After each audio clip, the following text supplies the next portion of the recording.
Kembali bersama Ibu Susi dalam DBS To The Point. Bu Susi, setelah setahun duduk di kabinet, apa yang kemudian Anda harapkan untuk kita buat dalam konteks perikanan kelautan ini? Saya berharap perikanan dan kelautan ini bangkit, mengencourage, menginspirasi dan membawa semangat baru bahwa kita bisa kok berdaulat di laut kita, bisa mandiri, bisa cukup ikan dan banyak bila kita mau. Tapi itu kan harus direbut dengan bekerja. Saya sih berharap di era globalisasi yang sekarang melambat ekonominya, para elit politik, para elit bisnis itu segera merubah mindset, berpikir bahwa kita tuh bisa menjadi bangsa hebat.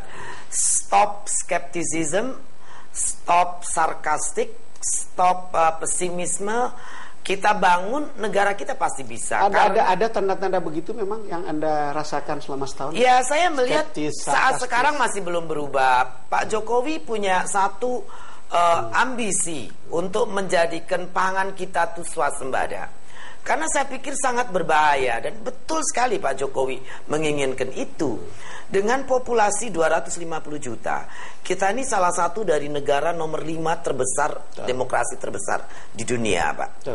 Jadi kalau sampai kita tidak berproduksi, mengandalkan import pangannya, satu saat dolarnya mahal, currency luar negeri mahal, kita nggak mampu beli, akan timbul tidak baik. Dan dengan populasi begini besar, ekonomi properti terutama, bila itu jelek, propertinya tinggi, akan menjadikan Indonesia stabilitas politik dan ekonominya sangat jelek. Dan ini juga saya pikir sangat berbahaya, bukan untuk kita sendiri, untuk negara-negara tetangga dan kawasan. Jadi saya juga yakin Singapura, Thailand, Vietnam, Filipina, Australia dan seluruh dunia harus mensupport, selain mengerti bahwa kita ini harus swasembada, at least untuk beberapa pangan yang dibutuhkan. Bu Susi, tadi Anda bilang bahwa ada yang skeptis, ada yang sarkastik melihat pekerjaan. Saya melihat mereka kan banyak di media juga yang mengkritik pemerintahan Jokowi, menteri-menterinya tidak capable dan lain sebagainya. Saya sih pikir sebetulnya kalau lihat perubahan yang diinginkan oleh pemerintahan ini luar biasa. Hal yang almost thinking saja impossible. But di tengah pelambatan ini we still not really bad gitu loh, Pak. Jadi saya pikir berilah kesempatan. Kan pemerintah yang sudah juga punya kesempatan, tidak kritik ada, tapi saya pikir sekarang ini kelihatan riuh dan gaduh sekali kritik itu. Nah, saya berpikir ya saatnya semua bangkitlah bersama dengan optimisme, think sportif, ya berpikir yang positif bahwa kita nih sedang mencoba melakukan sesuatu to make it better, bukan to make it worse. Kan tidak gila juga pemerintah kalau mau making it worse. Cuma persoalan memang Pak Presiden ini sangat berani untuk mulai memberantas yang tidak betul. Dan saya menghimbau kepada pengusaha, sekarang saatnya lah. Don't get money dengan cara-cara yang tidak appropriate, mannerly, very bad. Kemudian good governance dalam running business itu sudah saatnya kita bangun. Jangan karena oligopoli, monopoli, that's how you make your money. Karena oligopoli sendiri saja itu sudah crime. Kalau oligopoli memonopoli itu double crime. Dan ini yang menjadikan crippling dan membuat industri dalam negeri, kemampuan berindustri dari para petani, para nelayan itu cripple. Karena mereka ini memonopoli, punya kuota oligopoli.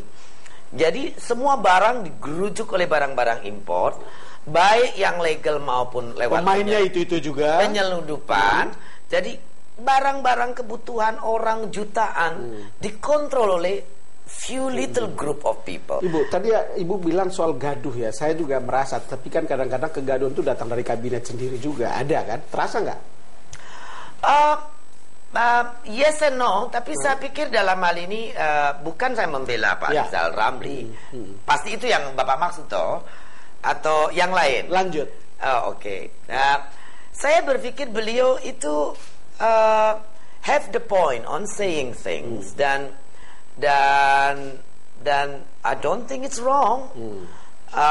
It's reminding dan disinilah Pak Jokowi itu menjadi personality juga yang luar biasa. Beliau punya personality yang luar biasa dengan resilient ketahanan atas demokrasi, atas toleransi, atas apa dan saya juga kadang-kadang berpikir beliau juga luar biasa melihat tidak punya kekhawatiran dengan sepak terjang saya misalnya kan, which is saya kadang-kadang tahu hasilnya. Ya, tapi kan sebetulnya pasti beliau juga baca komentar orang yang tidak suka gitu kan Pak. Cuma kalau untuk saya sih, saya suka number Pak Don Bosco karena itu adalah realita yang you cannot argue about. Seperti saya perjuangkan impor tarif untuk dibebaskan oleh Amerika. Itu kan $400 juta cash in to the business, to the country. Walaupun ada yang mempertanyakan yang terima siapa? Yang terima siapa? Ya, saya tidak tahu harus jelasin seperti apa kan. Saya tidak mungkin jawab ya ikan sama udang yang berangkat ke Amerika kan, tidak toh seperti Ibu itu. Setelah setahun apa yang membuat Anda kecewa dalam melaksanakan tugas? Ya skepticism, kalau mendengar orang skeptis dan disgrace. Skeptis dan disgrace. Ya, jadi kita ini kerja setengah mati and we want to make things better. Dan kita punya semangat, kita tuh sendiri ini menghidup-hidupkan semangat kita untuk keep going. Kadang-kadang saya frustasi juga Pak dengan bukan dari luar. Typical birokrasi yang kadang-kadang stuck. You can't change it kan. Kadang-kadang bikin saya ingin walk out atau balik kanan kan. Nah kemudian dengar lagi skepticism dari luar. Saya sendiri berusaha membuat positive thinking, go gitu. Di sini di disgrace kan, dipatahkan arang kita nih kan. Jadi kadang-kadang Tetapi kan ada yang membuat Anda paling happy dalam setahun ini. Kalau lihat ada Twitter, Bu, terima kasih pendapatan kami dari 80 naik jadi 500. That's relieving. Kemudian ada yang kirim puisi kadang-kadang. Puisi cinta ada? Macam-macam Pak, ada yang maki-maki juga ada. But a good apresiasi bahwa actually I did a different gitu kan. I did make a different gitu. Itu satu perasaan yang so, luar biasa. Sampai sekarang tidak terpikir lagi. Dulu kan pernah bilang setahun atau 2 tahun saya mundur dah. Tidak terpikir lagi. Ya, pikiran itu on off selalu ada Pak. It's normal. Saya manusia biasa. Kadang-kadang kalau orang kecil, orang tidak mengerti, say bad things or skeptis because they don't know. Tapi kalau orang yang saya tahu intelligent and very intelligent kan, very pendidikan, juga authority, apalagi disgracing hal yang kita perbuat baik itu kadang-kadang sedikit. Jadi on and off, bagaimana supaya off sekalian? Ya so disgrace me all the time and then I will just walk out. So. Tapi saya melihat Pak Presiden, saya pikir beliau orang luar biasa. Beliau masih itu yang kadang-kadang juga bikin saya masih punya semangat, masih punya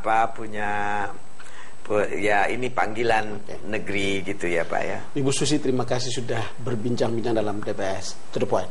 Thank you. Pemirsa, demikian perbincangan saya dengan Ibu Susi Pujiastuti dalam DBS To The Point episode kali ini. Anda silakan memberikan penilaian, tanggapan, komentar Beliau sudah berbicara banyak dan kemudian mungkin juga sudah bekerja banyak yang Anda lihat dan Anda dengar. Silakan Anda nilai. Terima kasih karena Anda sudah bersama kami dalam BS To The Point kali ini. Sampai jumpa lagi pada episode berikutnya.